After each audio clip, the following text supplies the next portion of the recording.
நண்பர்களே, நம்ம இன்னைக்கு ஐக்யூ நியோ 10 அப்படின்னு சொல்லப்படக்கூடிய ஐக்யூல புதுசா லான்ச் ஆன அந்த மொபைலை பத்தி பார்க்க போறோம். இப்போ லேட்டஸ்ட்டா தான் லான்ச் ஆச்சு. நிறைய பேருக்கு இந்த மொபைலை பத்தி தெரியும். இருந்தாலும் இதோட ஸ்பெசிஃபிகேஷன்ஸ், இதோட டீடைல் ரிவ்யூ நான் இந்த வீடியோல சொல்ல போறேன். ஸோ வீடியோ ஸ்கிப் பண்ணாத பாருங்க. வாங்க வீடியோக்குள்ள போலாம். இந்த மொபைலில் இன்ட்ரெஸ்டிங்கான ஃபீச்சர்ஸை ஃபர்ஸ்ட் வந்து பார்த்துருவோம். டுவெல் சிப் சப்போர்ட் வந்து கொடுத்துருக்காங்க. ஐக்யூலே இது கொடுத்ததுனால ரொம்பவே நல்லா இருக்குன்னு சொல்லலாம்.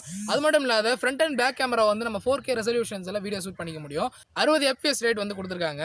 இந்த மொபைலில் பார்த்தீங்கன்னா மற்ற மொபைலில் கொடுக்குற மாதிரி ஹாட் ஆப்ஸ் கேம்ஸ் இதெல்லாம் வந்து கிடையாது. அது ஒரு இன்ட்ரெஸ்டிங்கான ஃபீச்சர்னே வந்து சொல்லலாம். ஏஐல பார்த்தீங்கன்னா AI erase live cut out வந்து கொடுத்துருக்காங்க. அதுக்கப்புறம் ஏஐ எக்ஸ்பாண்டட் அப்படின்னு வந்து ஒன்று கொடுத்துருக்காங்க. இந்த மொபைலோட டிஸ்பிளே பார்த்தீங்கன்னா 6.78 இன்ச்சஸில் ஒரு AMOLED டிஸ்பிளே வந்து கொடுத்துருக்காங்க. 144 ஹெர்ட்ஸ் ரெஃப்ரெஷிங் ரேட் வரைக்கும் கேம் விளையாடும் போது வந்து நமக்கு வந்து கிடைக்கும். நார்மலாக பார்த்தீங்கன்னா 120 ரெஃப்ரெஷிங் ரேட் வந்து மற்ற ஆப்ஸ் யூஸ் பண்ணும் போதும் 144 ரெஃப்ரெஷிங் ரேட் வந்து கேம் விளையாடும் போதும் வந்து நமக்கு வந்து கொடுக்குறாங்க.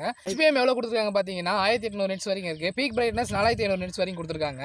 ஸ்க்ரீன் டு பாடி ரேஷியோ பார்த்தீங்கன்னா 90.35% வந்து கொடுத்துருக்காங்க. இந்த மொபைலில் பார்த்தீங்கன்னா 7000 mAh பேட்டரி வந்து கொடுத்துருக்காங்க. பேட்டரி வந்து பார்த்தீங்கன்னா சிலிகான் கார்பனால மேட் பண்ணியிருக்காங்க. இப்போ மற்ற பிராண்ட்லாம் வந்து கொடுக்காத சார்ஜர் வந்து 120 வாட்ஸ் ஃபாஸ்ட் சார்ஜிங் சப்போர்ட் உள்ள ஒரு சார்ஜரை வந்து இவங்க வந்து கொடுக்குறாங்க. இந்த பேட்டரி பார்த்தீங்கன்னா 1/4 மணி நேரத்தில் 50%, அரை மணி நேரத்தில் 100% வந்து ஃபுல் ஆயிடுது.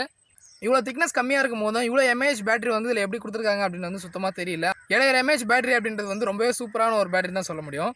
7.9 mm திக்னஸில் 7000 mAh பேட்டரி கொடுத்தும் ஒரு நல்ல ப்ராசஸரும் வந்து கொடுத்துருக்காங்க. இதில் டியூவல் சிப் சப்போர்ட் இருக்குது அப்படின்றது நான் ஆல்ரெடி சொல்லியிருப்பேன். ஐக்யூடைய super computing dual chip support வந்து இதில் வந்து கொடுத்துருக்காங்க. இது உங்களுடைய ப்ராசஸர் பார்த்தீங்கன்னா ஸ்னாப்டிராகனோட 8 ஜென்ரேஷன் 4 வந்து ப்ராசஸர் வந்து கொடுத்துருக்காங்க. இதோட பெர்ஃபார்மன்ஸ் ரொம்ப நல்லாவே இருக்கும். இந்த ஒரு பெர்ஃபார்மன்ஸுக்கு இந்த ஒரு பேட்டரி சப்போர்ட் வந்து பக்காவான மேட்ச்.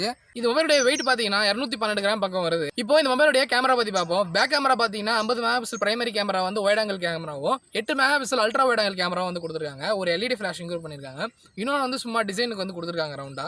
இந்த மொபைலுடைய ஃப்ரண்ட் கேமரா பார்த்தீங்கன்னா 32 மெகாபிக்சல் வைட் ஆங்கிள் கேமரா வந்து கொடுத்துருக்காங்க. இந்த மொபைலில் பார்த்தீங்கன்னா ஸ்டீரியோ ஸ்பீக்கர் சப்போர்ட் கொடுத்துருக்காங்க. அது மட்டும் இல்லாத டைப் சி கேபிள் தான். இந்த ஸ்பீக்கர் பார்த்தீங்கன்னா நாய்ஸ் கேன்சலேஷன் சப்போர்ட்டோட இருக்கு. அது மட்டும் இல்லாத சவுண்ட் கிளாரிட்டி பக்காவாக இருக்குன்னே சொல்லலாம். இந்த மொபைலில் பார்த்தீங்கன்னா மேசிவ் 7000 வேப்பர் கூலிங் சேம்பர் கொடுத்துருக்கிறதுனால இந்த மொபைல் வந்து ஹீட்டே ஆகாது. கேமிங் எக்ஸ்பீரியன்ஸ் ரொம்ப சூப்பராக இருக்கும். லேக் ஆகாது. அது மட்டும் இல்லாத இந்த ஒரு பர்ஃபார்மன்ஸுக்கும் பேட்டரிக்கும் கேமிங்கும் சேர்த்து கொடுக்கறது வந்து ரொம்ப பெஸ்ட்டாக இருக்குது இந்த மொபைல். இந்த மொபைல் பார்த்தீங்கன்னா ஒரு 4 ஸ்டோரேஜ் கெப்பாசிட்டி வேரியன்ட்ல வந்து வருது. 8GB RAM 128GB internal memory, 8GB RAM 256GB internal memory, 12GB RAM 256GB internal memory, 16GB RAM 512GB internal memory அப்படின்னு சொல்லக்கூடிய ஒரு 4 ஸ்டோரேஜ் கெப்பாசிட்டி வேரியன்ட்ல வந்து வருது. இதோட பிரைஸ் வேரியன்ட் பார்த்தீங்கன்னா 30,000 40,000 வரைக்கும் வந்து வருது. டிபெண்டிங் அப்பான் அந்த RAM அண்ட் ROM பேஸ் பண்ணி தான் வந்து பிரைஸ் வந்து வேரி ஆகுது. இந்த மொபைல் பார்த்தீங்கன்னா அமேசானில் அவைலபிளாக இருக்குது. நீங்கள் வந்து செக் பண்ணி பார்த்துக்கலாம். இதோட ஸ்டாண்டர்ட் பிரைஸ் பார்த்தீங்கன்னா 30,000 40 தான் வந்து வரும். நீங்கள் என்னைக்கு பார்த்தாலும் ரொம்பவே சூப்பரான ஒரு டிசைனோட பக்கா கிளாரிட்டியான கலரோட வந்து கொடுத்துருக்காங்க. இந்த மொபைல் பார்த்தீங்கன்னா அமேசானில் ஃப்ளிப்கார்ட்டில் அவைலபிளாக இருக்குது. நீங்கள் வந்து வாங்கிக்க முடியும் ஆன்லைன்லேயே. அது மட்டும் இல்லாத ஐக்யூவில் வந்து ஒரு 4K ரெசல்யூஷன் கேமரா கொண்ட ஒரு பக்காவான மொபைலாக இருக்குது. பேக்ரவுண்டில் என்ன தான் நாய்ஸ் இருந்தாலுமே அந்த நாய்ஸை வந்து கேன்சல் பண்ணிவிட்டு நல்ல ஒரு சூப்பரான சவுண்ட் குவாலிட்டியை வெளியே கொடுக்குற அளவுக்கு 4K ரெசல்யூஷன் நம்மளால் ஃப்ரண்ட் அண்ட் பேக் கேமராவில் வீடியோ எடுத்துக்க முடியும். ஃப்ரண்ட் கேமராவுமே நல்லா வந்து பில்ட் பண்ணியிருக்காங்க. ஃப்ரண்ட் கேமராவும் நல்லா பில்ட் பண்ணியிருக்காங்க. பேக் கேமராவும் நல்லா பில்ட் பண்ணியிருக்கனால ரொம்ப பக்காவான ஒரு மொபைலாக இருக்குது. ஒட்டுமொத்தமாக பார்க்கும்போது performance wise, battery wise, camera wise ரொம்பவே சூப்பராக இருக்குது இந்த மொபைல். இந்த மொபைலை பற்றி உங்களுக்கு என்னெல்லாம் தோணுது அப்படின்றத கீழே கமெண்ட் பாக்ஸில் சொல்லிட்டு இந்த வீடியோ பிடிச்சிருந்தா இந்த வீடியோக்கு ஒரு லைக் கொடுத்துட்டு மறக்காம நம்ம சேனல் சப்ஸ்கிரைப் பண்ணிட்டு அந்த பக்கத்தில் இருக்க பெல் ஐகான் கிளிக் பண்ணி ஆல் செலக்ட் பண்ணிட்டு போங்க. அடுத்த வீடியோ சந்திப்போம். அது வரைக்கும் பை.